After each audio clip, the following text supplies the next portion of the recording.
이 성례는 우리 두 가지가 있다 했죠. 우리 예수님이 직접 제정하신 세례와 성찬, 이 두 가지가 우리 기독교의 이 성례다라고 얘기를 했습니다. 그래서 우리 세례에 대해서 살펴보았고, 특히 지난주에는 유아 세례에 대한 이야기들을 우리가 살펴보았고, 오늘부터는 이제 마지막까지 성찬에 대한 이야기들을 한번 살펴보도록 하겠습니다. 하나님께서는 우리에게 들리는 말씀을 주셨고, 보이는 말씀, 이 성례를 주셨습니다. 외적인 표시, 가시적 표징을 통해서 하나님의 약속과 하나님의 은혜를 우리에게 전달해 주고 있습니다. 그래서 우리가 들리는 말씀을 통해서 잘 말씀을 듣는 게 중요합니다. 읽고 듣는 게 중요한데 그것으로 충분하지가 않아요. 왜 들리는 말씀이 보이는 말씀이 필요하냐면 우리가 이미와 아직 사이에 살고 있기 때문에, 그래서 우리에게 다양한 방식으로 하나님이 직접 눈에 보이는 방식으로 하나님의 이 복음을 우리에게 가르쳐 주고 있기 때문에, 그래서 들리는 말씀 플러스 보이는 말씀 플러스 이 권징 지켜내는 말씀까지, 우리가 이 세 가지, 이 3대 교회 표지를 통해서 우리가 진리 안에서 자라가는 것들이 매우 중요합니다.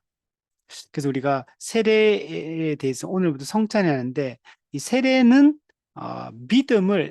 들리는 말씀을 통해 믿음을 일으킵니다. 그리고 이 보이는 말씀인 세례와 성찬을 통해서 우리의 믿음을 굳건하게 하는, 성례는 믿음을 굳건하게 하는데 목적이 있어요. 그래서 우리가 세례를 받고 또 정기적으로, 세례는 한 번 받는 거고 또 성찬은 지속적으로 정기적으로 계속 그리스도의 십자가의 은혜를 기념하고 기억하는 것을 통해서 우리의 믿음을 단단하게 굳건하게 세워가는 것들이 매우 중요합니다. 특히 우리 세례는 한 번 단회적으로 받는 거예요. 그래서 이거는 약간 결혼식처럼 딱 한 번 이렇게 하는 의식이라면, 성찬 같은 경우는 결혼 기념일과 같이 정기적으로 우리가 이 세례를 받음으로 우리가 어떤 존재가 되었고 하나님이 어떤 은혜를 베풀어 주셨는지를 정기적으로 기억하는 게 중요합니다. 그리고 우리가 어떻게 한 몸 된 교회가 되고 그리스도의 몸이 되어서 우리가 은혜를 누리며 살아가게 되었는지를 계속적으로 되새기고 기억하고 이것을 묵상하는 것들이 매우 중요합니다. 그래서 성찬이 우리에게 아주 중요합니다. 그래서 성찬을 교회는 바르게 시행하고 성도들은 이 성찬에 올바르게 또 참여하는 것들을 통해서 이 복음의 은혜를 충만하게 누리는 것들이 필요합니다. 그래서 이것이 없으면 이 땅을 우리가 살아갈 때, 그리스도인으로서 이 땅을 거룩하게 살아갈 때 매우 어려움을 당할 수밖에 없습니다. 그래서 성찬의 이 은혜를 우리가 충만히 받고 충만히 누리며 살아가는 것들이 매우 중요합니다. 우리 340문 오늘 한번 보면 성찬에 관해서 말해 봅시다. 먼저 성찬의 의미가 무엇입니까? 우리 제네바 교리 문답은 이제 다른 교리 문답하고 조금 다르기 때문에 이게 성찬에 대해서도 아주 길게 이렇게 풀어서 쭉 설명해 놨어요. 그래서 다른 데 없는 내용들이 상당히 많이 이제 들어와 있거든요. 그래서 다른 교리 문답들은 예를 들면 성찬에 대한 얘기를 하면 불과 몇 문답이 없어요. 근데 아주 짧게 함축적으로 딱 제시하고 딱 끝나는 반면에, 이 제네바 교리 문답은 이제 그렇게 하지 않고 길게 늘려서 아주 이제 많은 질문들을 통해서 이 성찬에 대해서 설명해 주고 있는 걸 볼 수 있습니다. 자, 340문. 그래서 성찬의 의미가 무엇입니까? 예수 그리스도께서 성찬을 제정하신 것은 우리 영혼이 예수님의 실제적인 살과 피와의 연합을 통해서 영생에 대한 소망 가운데서 양육을 받게 된다는 사실을 우리에게 확신시켜 주시기 위함이었습니다. 자, 먼저 성찬은 예수 그리스도께서 직접 제정하셨습니다. 네. 언제 제정하셨냐면 예수님이 십자가에 못 박히기 전날 밤, 네. 그래서 목요일 저녁이죠. 목요일 밤에 예수님이 이때 이 제자들이 12제자가 다 같이 그 마가의 다락방에 거기 모이게 됩니다. 거기서 유월절 만찬을 이제 나누게 됩니다. 왜냐하면 곧 유월절이거든요. 그래서 유월절 절기를 지키기 위해서 유월절 만찬을 먹는 가운데 예수님이 거기서 제자들의 발도 씻으시고 이런 일도 하시고 또 예수님이 이 유월절 만찬을 성만찬으로 이게 변화시키는 것을 볼 수가 있습니다.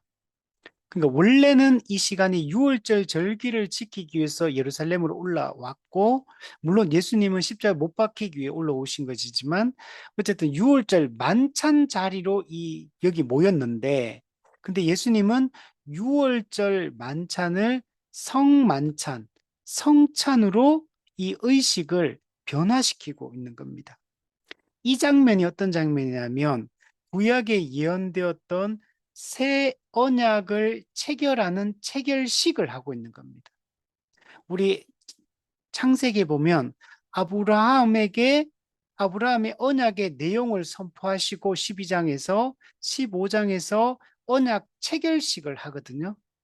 마찬가지로 그 출애굽기의 모세 언약도 마찬가지예요. 출애굽기 19장에서 언약을 선포하시고 실제 언약 체결은 출애굽기 24장에 가서 실제로 언약 체결식을 하게 됩니다. 마찬가지로 예수님께서 예레미야서 또 에스겔서에서 새 언약을 선포, 즉 계시 또는 선언을 하신 겁니다. 예언 계시를 하신 것. 근데 실제로 새 언약이 체결되는 것은 예수님이 이 유월절 만찬 이 자리에서 예수님이 그, 이게 주님의 살과 피에 대한 얘기를 하시면서 이 새 언약을 체결하는 체결식을 하게 되는 겁니다. 그리고 다음날, 그날 예수님은 이제 성만찬을 하고 나서 예수님은 이제 잡힙니다. 밤에 잡혀서 이제 끌려가게 되고 그 다음날 예수님은 십자가에 못 박혀서 죽게 됩니다. 즉 예수님의 십자가 죽음은 뭐냐면 그 전날 저녁에 이 성만찬을 통해서 새 언약을 체결하고 십자가에 그 다음날 못 박혀 죽음으로 이 새 언약을 성취를 하는 겁니다. 그래서 이스라엘이 포로 당했던 그때 그 시기에 새 언약을 계시 또는 예언하시고 이때 잡히기 전날 밤에 예수님은 새 언약을 체결하시고 그리고 그 다음날 십자가에 못 박혀 죽으심으로 새 언약을 성취하시게 되는 겁니다. 그리고 예수님은 재림하심으로 새 언약을 재림하셔서 최후 심판을 시행함으로 새 언약을 완성하시게 되는 겁니다. 자, 이렇게 이 성만찬이 제정되었다라는 걸 볼 수 있어요. 그때 예수님이 그 제자들의 발을 씻으시고 예수님이 떡을 가지고 포도주를 가지고 말씀하십니다. 떡을 떼시면서 이것은 너희를 위해 주는 내 몸이니 이것을 행하여 기념하라. 예. 떡을 떼고 이것은 너희를 위해 주는 내 몸이다. 내 몸을 준다. 이렇게. 이것을 영원히 기념하라. 이렇게. 그리고 이 잔은 내 피로 세우는 새 언약이다. 이 포도주의 잔은 내 피, 예수님의 피, 예수님 십자가 죽음의 피를 얘기하죠. 세우는 새 언약이다. 이것을 행하여 마실 때마다 나를 기념하라. 즉, 이제 이후에 이제 교회는 계속 정기적으로 성찬을 거행하게 됩니다. 초대교회 때는 날마다 성찬을 그 밥을 먹는 이 공동 식사 가운데 성도들이 거기서 성찬을 곧바로 떡을 떼며 성찬을 바로 시행을 하십니다. 그러다가 이제 그 과도기가 지나고 교회가 이제 지역 교회로서 교회가 세워지고 또 교회를 지도하는 목사가 세워지고 직분이 세워지고 그러면서 이제는 그 지역 교회를 중심으로 합법적 사회로 사역자로 어, 이렇게 세워진 그 목사의 집례를 통해서 이제 교회가 이 성찬을 이 거행하는 방식으로 그때부터 내려와서 지금까지 우리가 이런 방식으로 성찬을 거행을 하고 있습니다.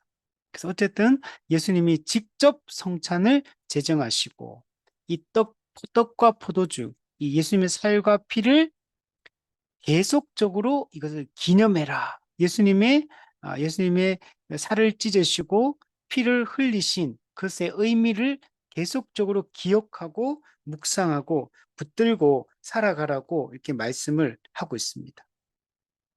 그래서 우리가 예수님을 믿으면 우리는 실제적으로 또 예수님의 이 성찬에 참여해서 그 떡과 포도주를 마시면 실제적으로 우리는 예수님의 그 살과 피에 여러분 연합해서 그 살과 피의 그 은혜를 살을 찢으시고 피를 흘리신 그의 은혜를 그 효력을 우리가 실제로 전달받게 됩니다. 그래서 우리는 실제로 먹는 거는 외적인 표시인 떡과 포도주를 먹지만 그 떡과 포도주가 상징하는 예수님의 살과 피를 먹게 되는 거고 예수님의 그 살과 피를 먹는다는 말은 예수님의 살을 찢으시고 피를 흘리신 십자가 죽음의 그 은혜를 우리가 그 유익을 우리가 누리게 된다라고 얘기를 하고 있는 겁니다. 그래서 우리는 이제는 생명을 얻게 되죠. 그 예수님의 인자의 살과 피를 먹으면 구원받아서 우리는 생명을 얻게 되고, 그리고 우리는 이제 앞으로 장차 영원한 생명을 누릴 것을 우리가 이제는 이 소망 가운데 살아갈 수 있게 된 겁니다. 그래서 우리는 예수님의 그 살과 피의 효력을 받아 영원한 생명을 가졌고 우리는 그 생명을 누리며 장차 영원히 살게 될 것을 성도는 확신할 수 있게 되는 겁니다. 정말 놀라운 은혜를 우리가 이제 받은 겁니다. 그래서 어, 예수님은 그 살과 피를 참된 양식이요, 참된 음료다 이렇게 얘기합니다. 우리 육신이 이 음식을 먹고 물을 마시고 우리가 영양가 있는 음식을 먹어야 살듯이 그리고 우리는 인자의 살과 피를 먹고 마셔야 돼. 우리 요한복음에도 인자의 살과 피를 먹고 마시지 않으면 너는 나와 상관없다 이렇게 하죠. 우리는 날마다 인자의 살과 피를 먹고 마심으로 이 영적 생명을 우리는 누릴 수 있게 되는 겁니다. 여러분, 성찬을 거행하는 것은 단순히 기념 행사 같은 게 아니에요. 이거는 실제로 우리가 떡과 포도주를 먹고 마실 때 그 떡과 포도주가 표시하는 인자의 살과 피를 실제적으로 먹게 되는 겁니다. 물론 그 떡과 포도주 자체가 예수님의 살과 피로 변화하는 건 아니에요. 그건 로마 가톨릭이 주장하는 화채설은 잘못된 겁니다. 그러나 그러나 그 떡과 포도주를 우리는 먹고 마시는 거지만 떡과 포도주가 상징하는 인자의 살과 피를 우리는 실제적으로 영적으로 우리 먹고 마시는 거예요.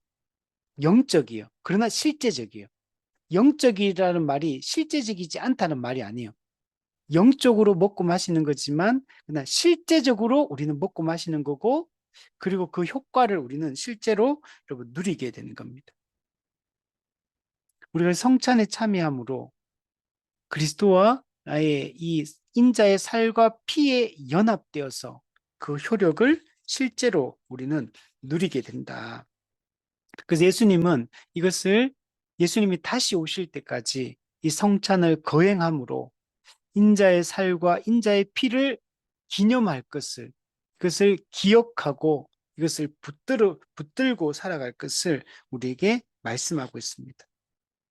그리고 우리가 이 인자의 살과 피를 성찬을 통해 먹고 마실 때마다 우리가 새 생명을 얻은 자, 우리가 은혜, 언약 아래 있는 자라는 사실을 확신할 수 있고 장차 우리는 영원한 그 영광에 들어갈 것을 여러분 확신하고 소망하며 우리는 살아갈 수 있게 여러분 되는 겁니다. 그래서 성찬이 여러분 우리가 생각하는 것보다 엄청 중요해요. 교회가 보이는 말씀으로서 이 세례와 성찬이라는 게 얼마나 중요한 건지 몰라. 이걸 함부로 취급해서도 안 되고. 그래서 우리 교회의 참된 교회 3대 표지 중에 두 번째가 성례를 정당하게 거행하는 것이다 라고 얘기해요. 교회가 세례도 정당하게 거행을 해야 되고 성찬도 정당하게 바르게 해야 돼요. 고린도 전서에 보면 이 성찬을 바르게 시행하지 않으면 그 벌을 받아요. 약해지고 병들고 그리고 죽는다 이렇게 표현됐어요. 당시 고린도 교회는 이 성찬을 함부로 거행함으로 말미암아 그 하나님의 징계로서 약해지고 병들고 실제로 죽는 일들이 일어났어요. 그래서 그걸 바울이 고린도전서에서 그 내용을 성찬을 잘못 참여하게 될 때 받게 될 그 벌에 대해서 기록을 실제적으로 하고 있는 겁니다. 그래서 우리는 이 성찬을 가볍게 여기지 말고 이 성찬은 복음의 은혜를 눈에 보이는 방식으로 직접적으로 전달하는 방식이거든요. 이 복음을 대하는 태도를 얘기하는 거고 성찬을 대하는 태도는 우리를 위해 십자가에 못 박혀 죽으신 예수 그리스도를 대하는 태도하고 여러분 똑같은 겁니다. 그래서 이 성찬에 참여할 수 없는 두 종류의 사람에 대해서 바울이 얘기를 하거든요. 첫 번째는 뭐냐면 예수님의 인자의 살과 피 흘리심의 그 의미를 바르게 이해하지 못하고 바르게 믿지 않는 자들은 성찬에 참여할 수 없어요. 즉 쉽게 얘기하면 십자가 복음을 이해하지 못하는 자, 믿지 않는 자는 성찬에 참여하면 약해지거나 병들거나 죽게 됩니다. 벌을 받게 돼요. 두 번째는 그 십자가 복음의 결과로 탄생한 교회, 이 교회는 하나된 교회, 한 몸된 교회, 한 가족된 교회라고 얘기하거든요. 근데 우리가 이 교회를 분열시키거나 한 몸된 교회를 깨뜨리거나 이 교회됨을 이걸 훼손하거나 방해하거나 고의적으로 이런 사람들은 성찬에 참여하면 안 돼요. 즉 두 가지입니다. 복음을 알지 못하고 믿지 않는 자, 복음을 거부하는 자. 두 번째는 그 복음의 결과로 탄생한 교회를 경멸히 여기고 교회를 함부로 하고 교회의 하나됨을 깨뜨리고 교회의 거룩성을 깨뜨리는 경우 이 두 가지 경우에는 성찬에 참여할 수 없습니다. 우리 보통 일반적으로 교회에서 뭐 마음에 꺼리낌이 있는 사람은 성찬을 받지 마세요 이렇게 목사님도 얘기하잖아요. 그 마음에 꺼리낌이 있다는 게 그게 무슨 내가 무슨 연약해가지고 뭐 누구를 막 미워했어 최근에 막 마음속에서 막 저 사람 미워 죽겠다 막 미워하고 막 정죄하고 비판하고 막 이렇게 했어. 근데 나도 잘못됐다는 거 알면서도 막 미워가지고 자꾸 미워했어요. 이런 걸 가지고 얘기하는 게 뭐야? 아니면 누가 어떻게 하다 내 가다가 남의 집에 있는 저 포도가 너무 맛있어 보여가지고 가다가 나도 모르게 손을 뻗어서 포도 하나를 따먹었어요. 아, 칭찬에 참여하면 안 되겠다. 그런 걸 얘기하는 게 아니에요. 도덕적인 그런 죄들을 짓고 뭐 좀 연약하기 때문에 안 지어야 되는 거 알고 어, 하지만 연약해가 자꾸 죄를 짓고 또 뭐 반복적인 죄를 짓고 이런 것 가지고 성찬에 참여하면 안 된다라고 얘기하는 게 아니고 그거는 무슨 기준으로 그걸 정해요? 예를 들면 어떤 사람은 포도 하나 따먹어도 양심의 가책을 받는 사람이 있고 어떤 사람은 수박 하나를 따먹고도 양심의 가책이 없는 사람이 있고 어떤 자동차를 훔치고도 양심의 가책이 없는 사람이 있는데 그게 무슨 기준으로 도덕적인 그런 걸 가지고 얘기하는 게 아니에요. 복음을 거부하거나 교회의 하나됨과 거룩성을 깨뜨리거나 이 두 가지 경우에 이 성찬에 참여할 수 없다라고 얘기를 하는 겁니다. 그래서 우리가 그리고 성찬을 시행하는 방식에 있어서도 합법적인 사역자에 의해서 반드시 성찬을 거행을 해야 되고, 그리고 성찬을 거행을 할 때도 먼저 복음의 은혜를 충분히 설명하는 것들이 반드시 전제가 돼야 됩니다. 그리고 나서 우리가 받는 이 떡과 포도주의 의미가 무엇인지 명확하게 이해할 수 있도록, 그리고 그것을 이해한 사람이 그것을 받아들일 수 있도록 해야 되고, 또 성찬은 반드시 세례를 통해 한 지역교회에 속하거든요. 이게 교회론적 의미예요. 교회론적 의미가 이 세례를 받음으로 그 지역교회에 속해 그 성도가 되는 겁니다. 그 지역교회의 한 몸이 돼요. 그리고 성찬은 그 세례를 통해 그 지역교회의 회원이 된 사람이 우리가 이 지역교회 회원으로서 한 몸을 이루어서 이미와 아직 사이를 살아가고 있다. 그래서 우리가 1차적으로 가장 기초적인 단위로 지역교회가 우리 한 몸, 한 가족이라는 걸 인식하고 여기에 충성하고 여기에 헌신하고 서로 돌보며 사랑하며 살겠다라고 세례 때 우리가 그 세례 때 그것을 서약을 했고, 성찬을 통해서 세례 때 했던 그 서약을 재확인하고 다시 한번 우리가 누구인가를 기억하고 우리가 누구에게 속했고 누구에게 헌신하며 누구를 돌보며 누구와 함께 살아가야 되는지를 재확인하는 과정이 성찬이에요. 그래서 성찬은 반드시 지역교회를 중심으로 성찬이 베풀어져야 되고, 그 지역교회 세례교인, 등록교인, 이 사람들만이 그 세례에 참여할 수 있습니다. 이 지역교회에 속하지 않은 외부 성도들은 그 교회가 시행하는 성찬에 참여할 자격이 없어요. 우리가 세례를 통해 한 지역교회에 세례 받고 나서 뭐 두 개 교회 동시에 뭐 등록하고 이런 게 아니잖아요.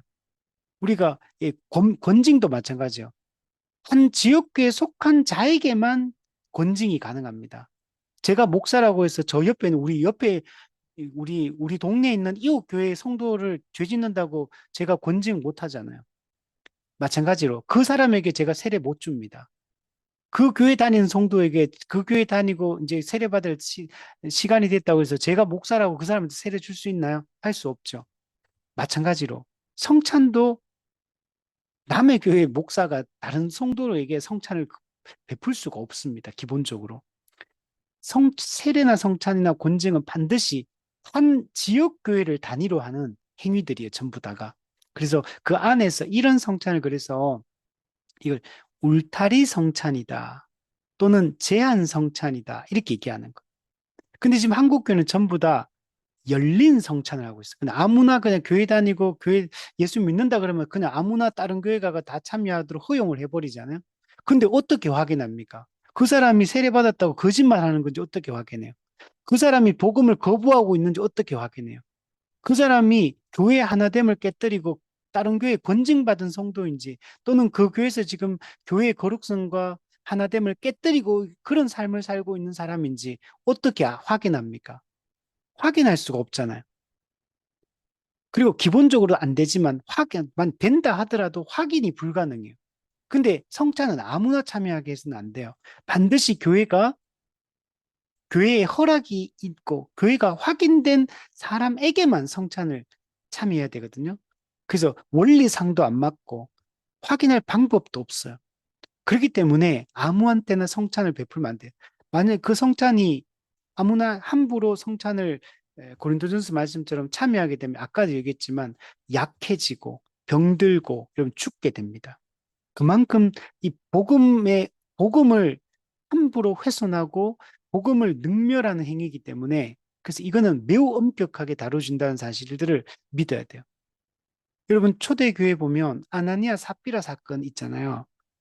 그 복음의 은혜를, 그리스도의 십자가의 은혜를 함부로 이렇게 부정하고 성령이 그 십자가의 은혜를 우리에게 적용해서 교회를 세우시는데, 그 초대교회 아주 중요한 그 순간에 근데 아나니아 삽비라가 그 복음의 영광, 그리스도의 행하신 일, 그 성령의 사역을 다 함부로 취급하는 그 거짓말하고 하는 게 하나님을 속인다, 성령을 속인다, 하나님께 거짓말한 것이다 이렇게 말하잖아요.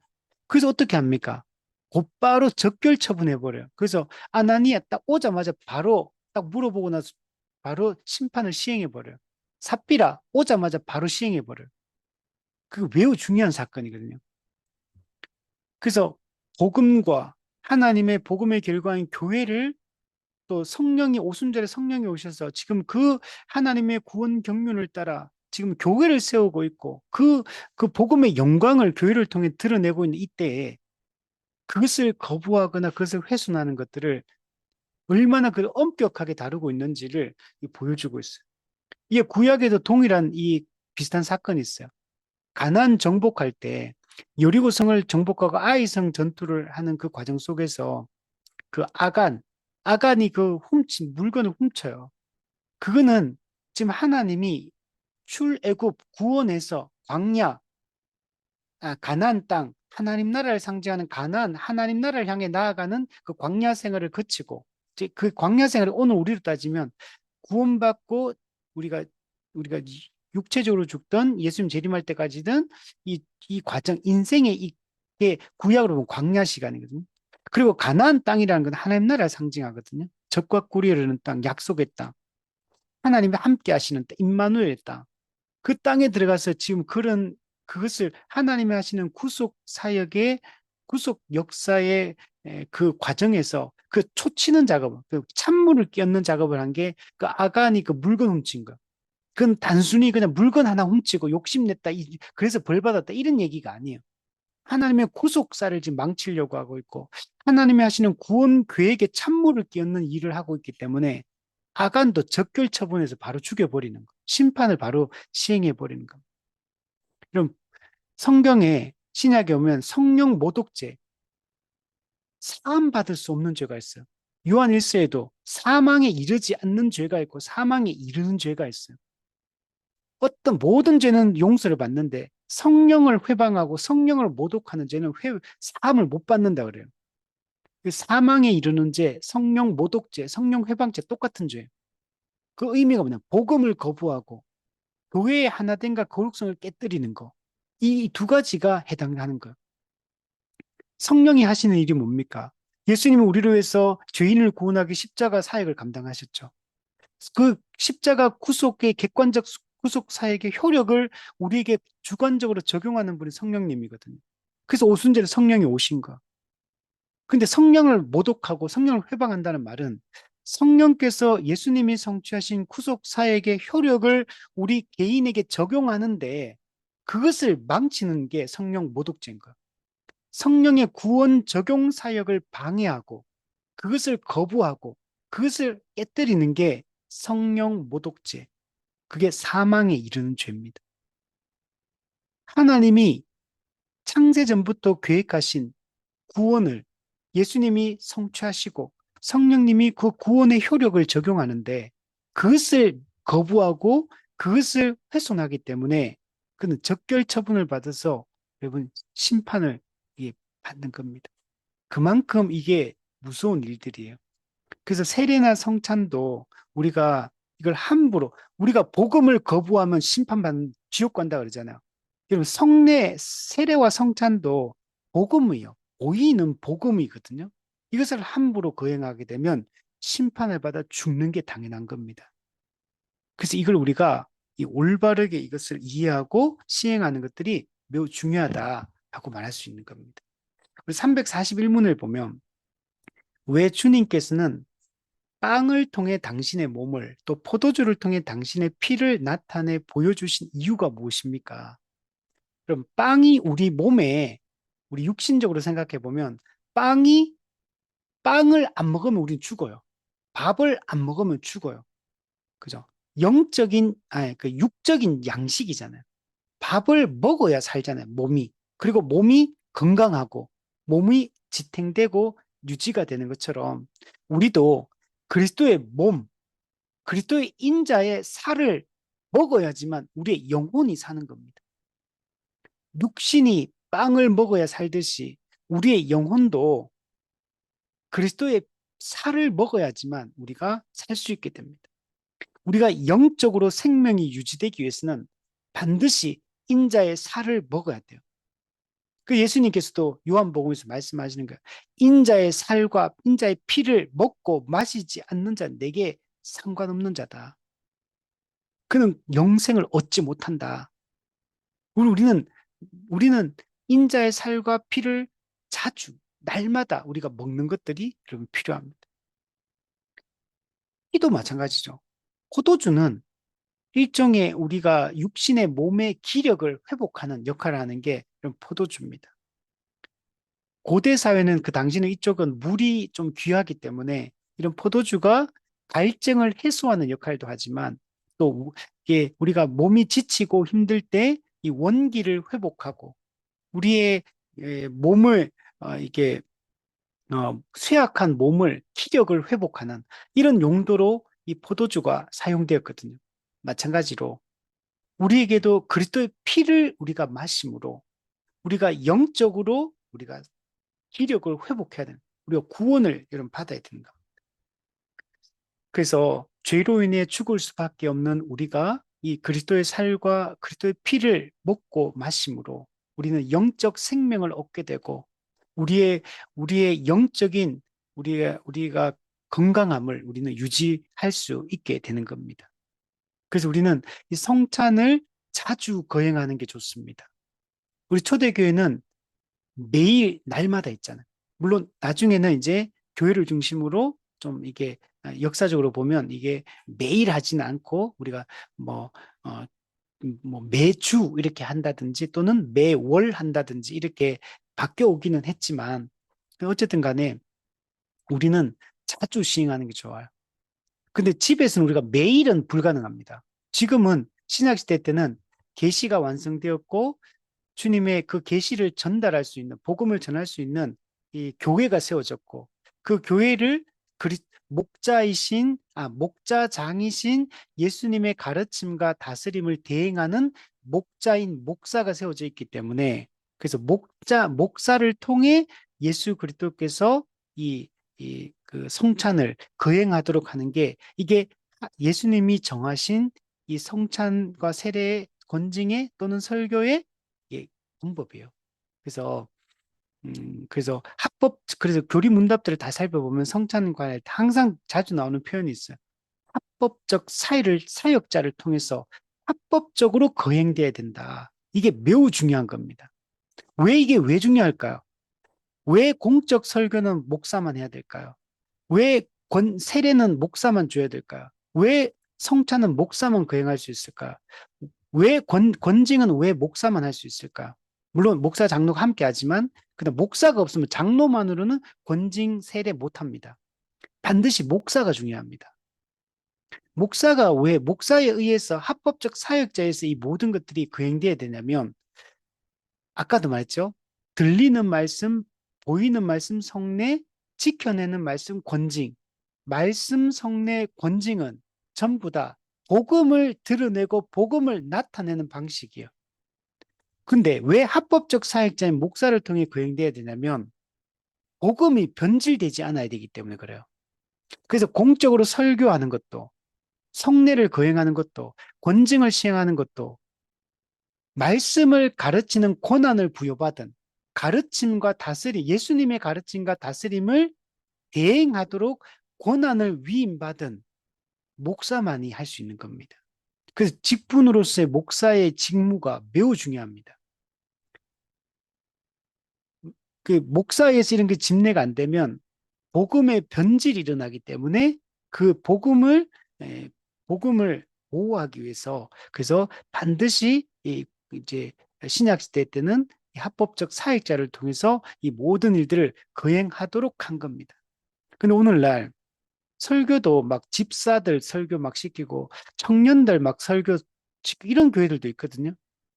이거 잘못된 겁니다. 세례나 성찬도 그냥 평신도가 그냥 막 주거나 뭐 선교단체 같은 경우도 그렇고 뭐, 어, 우리가 뭐 정말 어쩔 수 없는 그런 상황이 있는 선교지 같은 경우는 좀 우리가 그게 가능하지만 그러나 이제 교회가 엄연히 있고 목회자가 엄연히 있는데 그냥 성도가 그걸 시행해서는 절대로 안 돼. 권징도 마찬가지고. 그래서 반드시 합법적 사역자에서 이 모든 것들이 거행돼야 된다는 것들을 우리가 알아야 됩니다. 그래서 이걸 원리적으로 생각해 보면 이게 당연한 거예요. 근데 지금 제가 하는 이 말들이 이게 오늘날 한국 교회 목회자나 성도들 중에는 이걸 못 받아들일 사람이 저는 엄청 많을 거라고 생각해요. 그런데 이거는 여러분, 아까 잠깐 뭐 짧게 설명했지만 이 모든 게 다 이 하나님이 교회를 세우시고 교회를 다스리시고 교회를 완성하시는 하나님이 정한 방법이에요. 이건 성경적인 방법. 이게 갑자기 우리가 사람이 그냥 세운 게 아니고 성경에서부터 하나님에 의해서 세워진 방식이라는 걸 생각해야 돼요. 그래서 그래야지만 우리가 복음을 지킬 수가 있고 하나님 나라를 현시하는 교회를 올바르게 지킬 수가 있고 그래야지만 이 땅에 정말 교회를 통해 하나님 나라가 분명하고 선명하게 드러나게 됩니다. 그래서 이걸 여러분 혹시 지금 이걸 잘 받아들이신지 제가 잘 모르겠는데 이 원리들을 잘 생각해 보세요.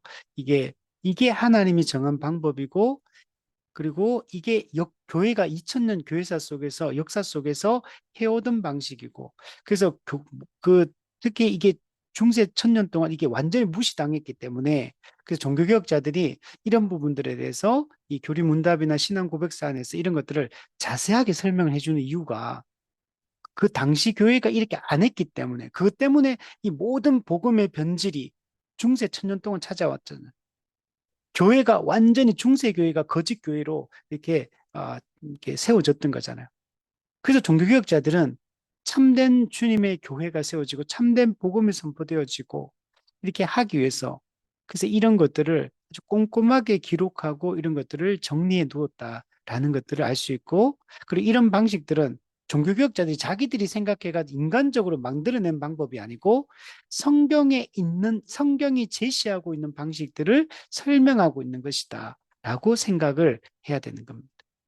그래서 우리가 세례나 성찬에 대해서 올바른 이해, 우리 역사적으로 우리 교회들이 해왔던 기본적인 이해들을 우리가 바르게 아는 것들이 중요하고 오늘날 어떤 부분들이 우리 세례나 성찬 부분이 현대 교회가 이것을 잘못 시행하고 있는지를 우리가 바르게 아는 것들이 중요하다 말할 수 있습니다. 자, 342문. 우리는 실제적으로 주님의 몸과 피에 연합되어야 할 필요가 있는 것입니까? 그죠? 우리는 예수님을 믿음으로 그리스도와 연합했어요.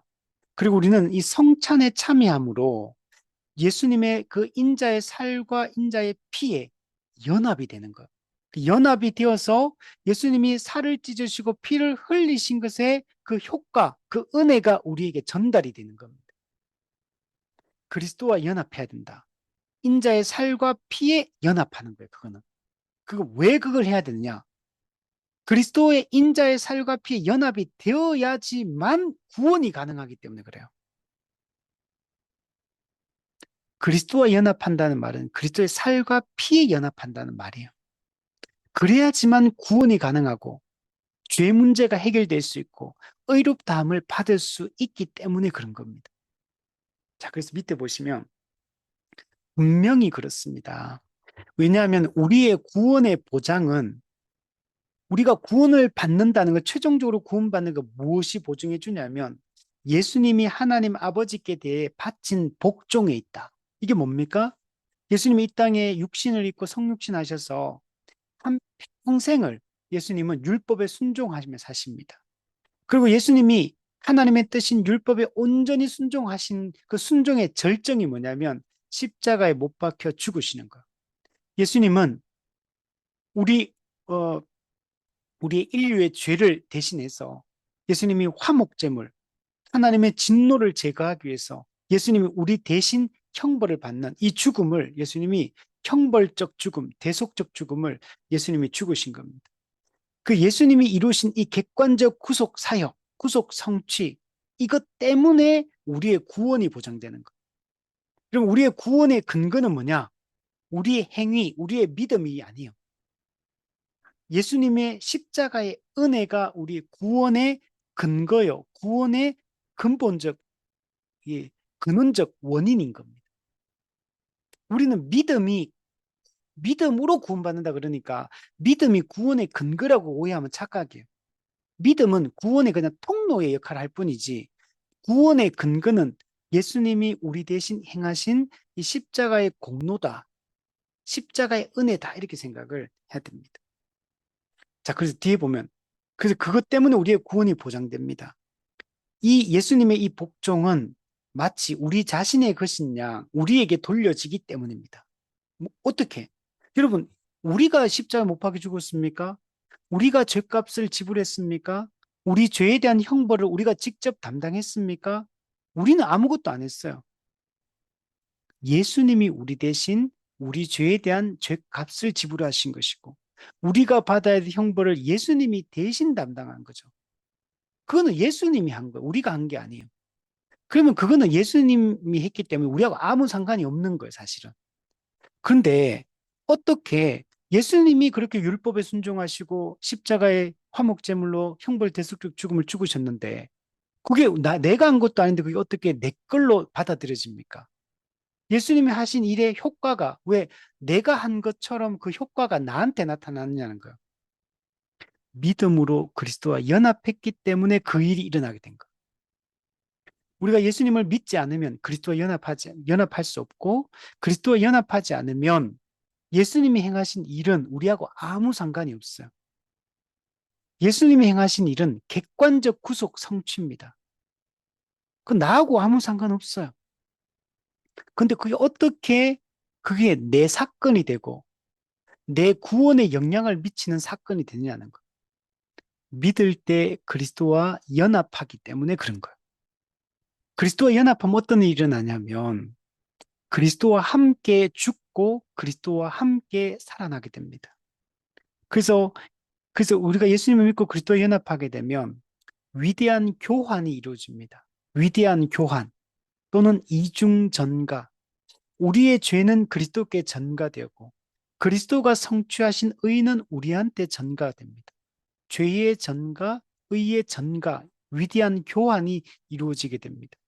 그래서 예수님이 객관적으로 성취하신 구속의 효력이 나한테까지, 나에게 영향을 미치게 되는 거예요. 주관적으로 그 은혜가 나한테 적용이 되는 겁니다. 그래서 우리가 그리스도와 연합하지 않으면, 즉, 인자의 살과 피에 연합하지 않으면 우리의 구원은 없는 겁니다. 죄 사함과 의롭다함은 없는 겁니다. 그렇기 때문에 우리는 반드시 그리스도와 연합하는 게 필요합니다. 인자의 살과 피에 연합될 때 우리는 구원의 은혜를 누리게 된다. 자, 밑에 보면 그렇기 때문에 우리는 이것을 반드시 소유해야 됩니다. 우리는 반드시 그리스도와 연합해야 된다는 거예요. 반드시 그리스도와 연합해서 그리스도를 내가 받아야 돼요. 여러분, 그리스도와 연합한다는 것은 그리스도 그분 자신을 우리가 소유하게 된다는 것과 같은 의미예요. 그리스도를, 이게 좀 표현이 좀 그렇지만 그리스도를 나의 것으로 소유하게 되는 거예요. 그래서 그리스도가 행하신 일의 결과가 나한테 영향을 미치게 돼요. 그래서 반드시 우리는 그리스도를 소유한 자가 돼야 돼요. 그래야지만 우리는 구원을 받게 됩니다. 자, 이처럼 그분이 주시는 모든 은사들은 그분이 당신 자신을 우리에게 먼저 주시지 않는 한 우리의 것이 될 수 없기 때문입니다. 자, 예수님이 당신 자신을 우리에게 먼저 주셔야 된다는 거예요. 예수님이 자기 자신을 우리에게 주셔야 돼요. 어떤 방식으로 주시느냐? 우리가 예수님을 믿으면 그리스도와 연합하게 되고 그리스도와 연합하게 되면 예수님이 우리의 것으로 우리에게 주시는 겁니다. 예수님 자기 자신을 우리한테 주시는 거예요. 그래서 우리가 예수님을 소유하게 된다. 그래서 구원이 이루어진다라고 얘기를 하고 있는 겁니다. 우리는 예수 그리스도를 소유하지 않으면, 즉 그리스도의 인자의 살과 피에 연합되지 않으면, 쉽게 얘기하면 그리스도와 연합되지 않으면 구원은 상관이 없는 것. 죄사함과 의롭다함은 이루어지지 않게 되는 것. 여러분, 성찬을 우리가 먹고 마신다는 게 여러 가지 의미를 설명할 수 있지만 바로 이 의미예요. 우리가 예수 그리스도와 연합해서 우리는 그리스도를 소유한 자가 되었고 반대로 보면 그리스도가 우리를 소유하게 된 것. 그래서 우리는 그리스도의 모든 충만함을 받아 누리는 자. 이 모든 충만함 속에는 죄 사함, 의롭다함, 또 그리스도께서 제공해 주시는 모든 영적인 복, 이걸 다 받아 누리는 자가 여러분 되게 된 겁니다. 자, 343문. 그리스도께서 우리를 하나님 아버지와 화해시키시고 우리를 저주로부터 구원해 내시기 위해 죽음을 당하셨을 때 그분은 이미 그 순간 당신 자신을 우리에게 주신 것이 아닙니까? 그렇죠. 예수님이 왜 십자가에 못 박혀 죽으셨습니까? 자기 자신을 우리에게 주시기 위하여 못 박혀 죽으신 거예요. 그 예수님이 자기 자신을 십자가 못 박혀 죽음, 즉 화목제물로 죽으심, 희생제물로 죽으심, 대속제물로 죽으심을 통해 어떤 일이 일어났냐? 죄의 저주로부터 우리는 구원받는 거야. 왜? 예수님이 우리의 죄 값을 대신 지불했기 때문에. 즉, 예수님이 죄에 대한 형벌을 직접 담당하셨기 때문에 죄는 제거되게 되는 겁니다. 그죠? 죄 때문에 요구되어졌던 그 율법의 요구, 즉, 형벌, 그 형벌을 담당하셨기 때문에 죄는 사라지고 없는 겁니다. 죄가 사라지고 없으니까 어떻게 됩니까? 이 죄는 이사야 65장에 보면 하나님과 우리 사이를 가로막는 이 구렁텅이 같은 거거든요. 죄가 하나님과 우리 사이를 가로막는다 했거든요. 근데 예수님이 죄에 대한 대가 지불을 했기 때문에, 즉 형벌을 받았기 때문에 죄가 하나님과 우리 사이를 가로막고 있던 죄가 제거가 된 거예요. 죄가 제거되니까 하나님과 우리 죄인은 어떤 관계가 됩니까? 화해하게 되는 거죠. 화목하게 되는 거죠. 평화를 누리게 된 거죠. 그리고 우리는 이 죄와 저주로부터 또 완전히 벗어났고 하나님과 화해해서 이제 하나님과 친밀함을 누릴 수 있게 되고 하나님과 교제할 수 있고 하나님이 주시는 복을 받아 누릴 수 있는 이런 존재로 바뀌게 된 거예요. 그래서 우리를 뭐라고 부릅니까? 옛사람은 죽고 새 사람이 되었다. 새로운 피조물이 되었다. 이전 것은 지나갔으니 보라 너희가 새 것이다. 새로운 피조물이다. 라고 얘기하는 거. 과거에 나는 없고 죽었어요. 없어요. 우리 과거에 부흥사 중에 김익두 목사님. 과거에 그 북한의 그 선천 지역의 깡패였던 그래서 막 사람들 괴롭히고 돈 뜯어내고 늘 이렇게 사고치고 이 깡패 김익두. 근데 그가 예수님을 복음을 전해 듣고 예수님을 믿게 되죠. 그리고 나서 그가 이제 변화되었죠. 그래서 자신은 이제는 새롭게 태어났다. 나는 새로워졌다. 근데 그 선천 시내가가 시장에 갔는데 사람들이 여전히 자기를 보고 무서워하고 벌벌 떨고 피해 다니고 막 그랬다는 거야. 자기는 예수 믿고 새 사람 됐는데 자기는 이제 옛날에 과거의 깡패 김익두가 아닌데 근데 사람들은 계속 자신을 깡패 김익두처럼 무서워서 옛날에 하도 뚜드 패고 다니니까 그게 트라우마가 남아가지고 김익두가 변화되었는데도 불구하고 안 믿는 거예요, 사람들. 사도 바울도 변화되었지만 유대인들이 계속 경계했잖아요. 그것처럼. 그러니까 김익두가 어떻게 한 줄 아세요? 집에 가가지고 이, 이 판때기에다가 김익두 이제 자기 부고장을 만들어. 김익두 죽었다. 그러니까 부고장. 우리 사람 죽으면 부고장 보내잖아요. 그것처럼 자기가 자기 부고장을 만들어가지고 목에 걸고 다니면서 김익두 죽었다. 이렇게 자기 걸고 자기가 새 사람 됐다는 걸 옛날에 과거의 옛사람으로서의 김익두는 죽고 없어졌다는 거. 그래서 우리가 성찬을 거행할 때마다 우리가 과거의 옛사람은 죽고 새사람으로 살아난 새로운 존재라는 사실을 이 재확인하는 것. 그리스도의 인자의 살과 피로 말미암아 우리는 새 사람 되었음을 재확인하고 교회, 즉 새로운 피조물이 되었다는 사실을 재확인하고 우리는 새로운 언약, 새 언약 공동체라는 사실을 다시 한번 재확인하는 게 이 성찬의 의미인 겁니다. 자, 그래서 밑에 보면 그렇습니다. 그렇지만 만일 우리가 우리를 위한 그리스도의 고난을 받아들여 우리 자신 안에서 그분의 죽음과 고난의 열매 및 효력을 느끼지 못한다면 그것은 우리에게 충분한 것이 되지 못하는 것입니다. 자, 이 말은 무슨 말이냐면 여러분 예수님은 2000년 전에 역사 속에서 객관적으로 십자가에 못 박혀 죽었습니다. 예수님이 죽으심으로 새 언약이 성취되고 구속이 성취되게 됩니다. 그러나 이것은 객관적인 거. 예수님이 그냥 2000년 전에 그 일을 했다. 그냥 객관적으로 그 일을 하셨다. 그래서 누구든지 구원받을 수 있는 길이 열렸다. 그냥 그 얘기까지만 하는 거예요. 그거는. 그게 나하고는 상관없어요. 자, 그럼 어떻게 해야 되냐? 오늘 본문에 보세요. 그 예수님의 고난을 받아들여. 받아들여야 돼요. 받아들이는 게 뭐냐? 믿는 걸 얘기합니다. 믿어야 돼요. 여러분, 예수님이 2000년 전에 십자가 못 박혀 죽고 부활하셨다고 해서 그게 나하고 무슨 상관이에요? 내 죄 문제와 무슨 상관이에요? 아무 상관없어요. 예수님이 나를 위해 그 일을 하셨다는 걸 받아들일 때, 즉, 믿을 때 예수님이 하신 일의 그 효력이 나한테 적용이 되는 거예요. 주관적으로. 여러분, 객관적 구속 성취하고 주관적 개인에게 주관적으로 적용하는 건 전혀 다른 문제예요, 이거는. 예수님이 하신 일은 객관적 구속 사역을 성취하신 거고 성령님이 하시는 일은 우리에게 믿음을 불러일으켜 그 예수님을 십자가 못 박힌 그리스도를 믿게 하시는 거예요. 그리고 십자가의 효력이 우리한테 적용되게 하시는 것은 성령님의 사역인 거예요. 그래서 오순절에 성령님이 반드시 오셔야 하는 이유가 그것 때문에 그렇습니다. 근데 만약에 우리가 이것을 십자가 못 박히신 그리스도를 믿지 않으면 어떻게 됩니까? 여기 보시면 그 효력은 우리한테 안 나타나지 않게 되는 거고 우리에게는 우리의 구원에 충분하지 않은 거 이거는 구원 못 받는다는 얘기예요.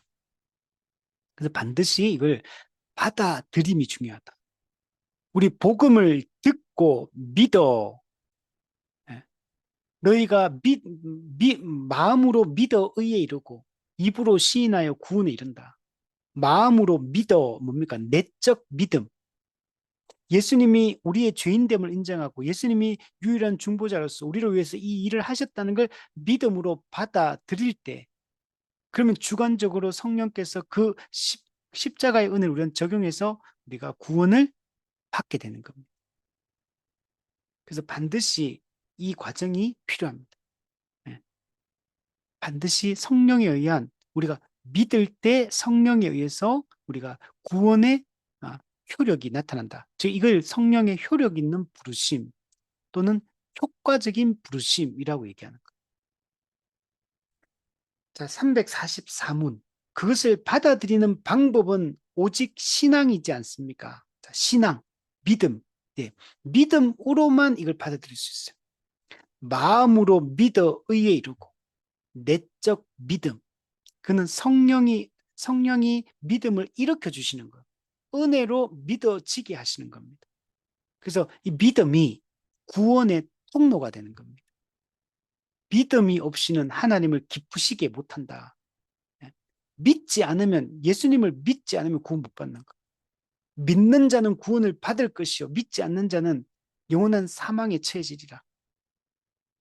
믿는 게 그것을 받아들이는 방법이다. 근데 이 믿음은 하나님의 은혜로 우리에게 택한 자에게 주어지는 그래서 믿음을 성령께서 일으켜 주시는 거, 믿어지게 해 주시는 겁니다. 우리의 힘으로 우리가 믿는 게 우리의 의지로 믿는 게 아니에요. 우리가 복음을 잘 배우고 잘 알게 되면 우리의 믿음이 일어나게 되는 겁니다. 성령에 의해서. 자, 밑에 보면 그렇습니다. 그러나 신앙은 단순히 그분이 우리를 영원한 죽음으로부터 구원하시고 우리에게 생명을 주시기 위해 죽으시고 부활하셨다는 사실을 믿는 것만이 아니라 지금 그분이 우리 안에 거하시고 머리가 지체들과 갖는 그러한 불가분적 연합으로 즉 머리이신 그리스도가 지체 즉 그리스도의 몸인 교회들과 갖는 불가분적인 연합으로 우리와 밀접하게 결합되어 계셔서 이 결합의 능력으로 우리를 당신의 모든 은혜에 참여하도록 만들어 주신다는 사실을 믿는 겁니다. 자, 그러니까 이 말은 무슨 말이냐면 믿는다고 할 때 우리가 두 가지를 믿어야 된다라고 얘기를 하고 있는 겁니다. 첫 번째 믿어야 될 거는 예수님이 우리를 위해서 생명을 주시고 생명을 내어놓으시고 죽으시고 부활하셨다. 예수님이 이루신 객관적 구속 사역의 성취를 믿어야 돼요. 이 객관적인 거. 이걸 믿어야 되고 근데 거기서 끝나면 안 돼요. 두 번째 믿음은 예수님을 믿음으로 우리는 그분 안에 거한다. 즉 그리스도 연합했다는 사실. 그래서 그분이 그리스도가 교회의 머리가 되시고 교회는 그리스도의 몸이 되어서 머리와 몸의 관계에서 유기체적으로 매우 밀접하게 연결되어 있고 연합되어 있고 우리는 그리스도의 통치를 받고 또 그리스도의 그 주시는 복과 보호와 공급과 인도하신 가운데 우리가 살아가고 있다는 사실을 우리가 분명히 믿어야 돼요. 그래서 우리가 모든 은혜에 참여할 수 있게 되었다는 사실을 믿어야 됩니다. 그래서 우리는 예수님이 객관적으로 행하신 일들을 대한 지식과 믿음이 있어야 되고, 그것을 믿음으로 말미암아 우리가 주관적으로 어떻게 그 구원의 효력이 적용돼서 우리가 새로운 존재가 되고, 어떻게 머리이신 그리스도의 통치를 받으며 이 땅에서 그 영적인 복을 누리며 살아갈 수 있게 되었는가를, 그리고 그 결과를 우리가 믿어야 돼요. 그리고 장차 이루어질 결과까지도 우리는 믿어야 되는 것입니다. 자, 그래서 정리해 보면 우리에게 성찬을 우리에게 허락하신 이 은혜는 놀라운 것입니다.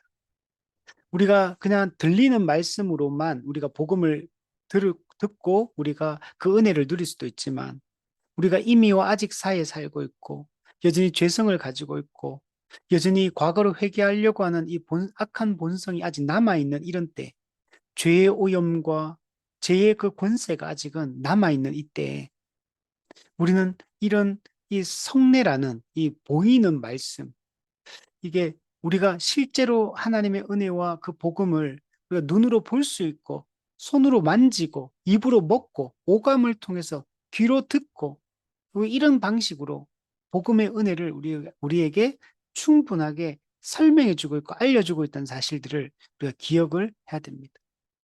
그래서 우리는 이 성찬을 우리가 귀하게 여기고, 우리 성찬을 먹고 마심으로 우리가 그리스도의 인자의 살과 피에 연합되어 있는 그런 새로운 존재라는 사실을 더욱더 확신하고, 이 땅에서도 그 머리이신 그리스도 우리를 통치하고 다스리며 우리를 보호하고 우리의 필요를 공급하며 우리는 이 땅에서부터 이 하나님 나라의 충만함을 누리며 살게 되었다는 사실들을 우리가 잊지 않아야 되는 겁니다.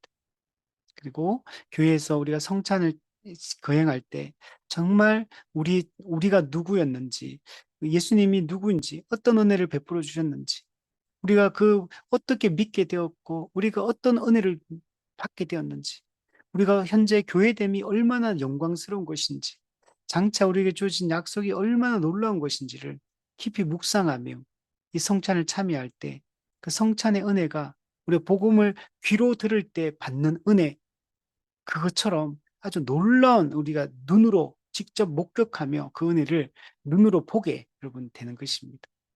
그래서 교회 안에 성찬이 정기적으로 자주 거행되어지고 모든 성도가 성찬의 의미를 이해하고 성찬에 참여함으로 그 언약적 복을 충만하게 누리며 살아갈 수 있는 우리가 되었으면 좋겠습니다. 네, 우리 오늘은 여기까지 우리 하도록 하겠습니다.